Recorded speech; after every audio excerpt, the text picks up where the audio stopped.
So nung unang panahon, makinig na kayo. Nung unang panahon, si Prophet Elijah o Elisha ay nagtungo sa tirahan ng mga propeta. Sila ay nagtungo saan? Sa tahanan ng sa tahanan ng mga propeta. So ngayon, meron siyang nakausap, anak ng propeta, mga propeta. Sabi kay Elisha, di na po kami magkasya dito sa tahanan namin. Kasi napakarami pong pumasok na dito na magpropeta. Yan. Marami daw pumasok na estudyante na magiging propeta.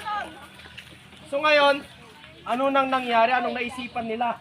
Meron silang naisipan na sila ay magtutungo sa lugar ng Jordan. Okay. Saan sila ulit tutungo? Jordan. Sa lugar ng Jordan. Sa tingin nyo, ano kayang gagawin nila sa lugar ng Jordan? Kunwari,